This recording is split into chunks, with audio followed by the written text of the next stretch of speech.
inconsistent with your faith. You need to trust God. Trust that He will bring the right person at the right time. The kind of person that deserves you.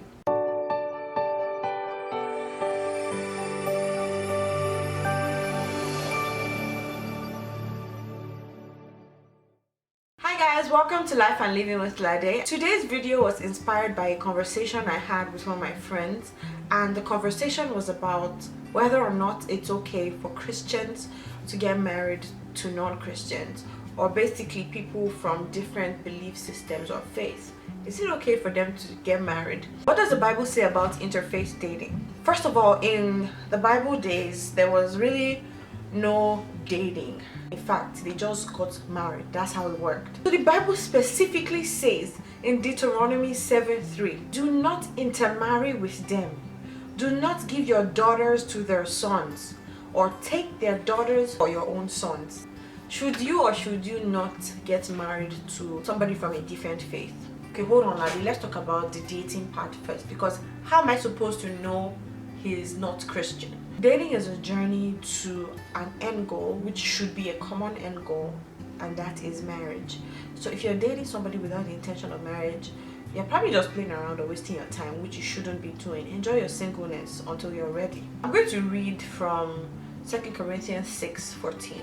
I already like that verse, but when you read it from the Amplified Version, it just blows your mind away. It says, do not be unequally yoked with unbelievers. Do not make mismatched alliances with them, or come under a different yoke with them, inconsistent with your faith. For what partnership have right living and right standing with God and with iniquity and lawlessness? Or how can light have fellowship with darkness? Inconsistent with your faith. In a relationship and you're calling it dating, and it has an end goal of marriage. After the first couple of dates, you should know the person's faith. And my biggest point in this video that I'm trying to pass across is, if you find out that person is not from your own faith or religion or belief, if that person is not ready to be converted and committed before you get into the marriage, you just find out that you have given yourself a permanent prayer point in your life. Because this conversation I was having with my friend, she gave an example of somebody who, the guy actually changed. He was Muslim and he changed to become Christian because he was going to get married to her. He got born again, he got baptized, filled with the Holy Ghost. He used to go to church with her. And right after the marriage, he just changed all of a sudden. Like, the guy just flipped. And in the middle of this whole shebang, she got pregnant.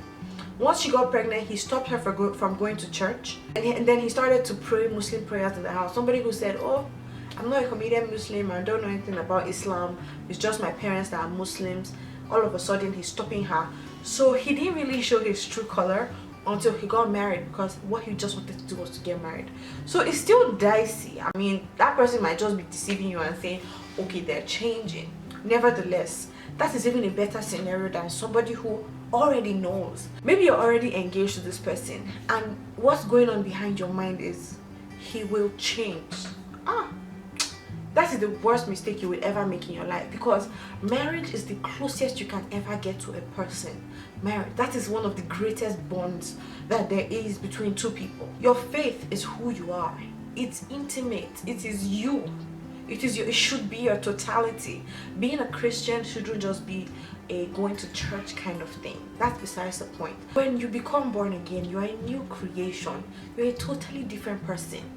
And if this so-called person that you are married to or about to get married to cannot share that part of you, then something is wrong with that bond. And sooner or later, you're going to realize that this is not what I want.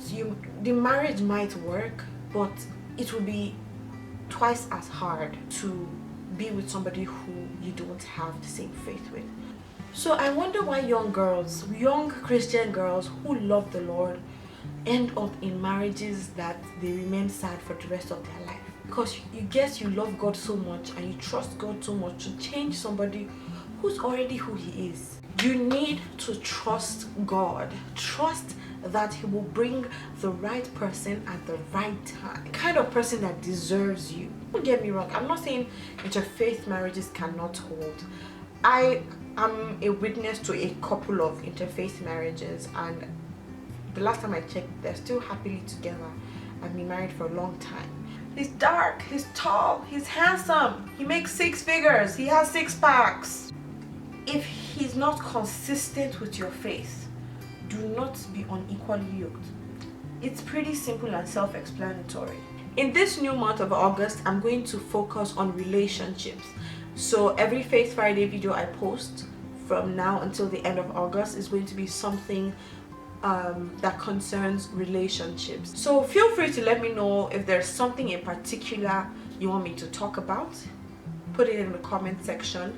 Have a great weekend and a beautiful week ahead of you. Until next week, don't forget to be the best version of you. Bye.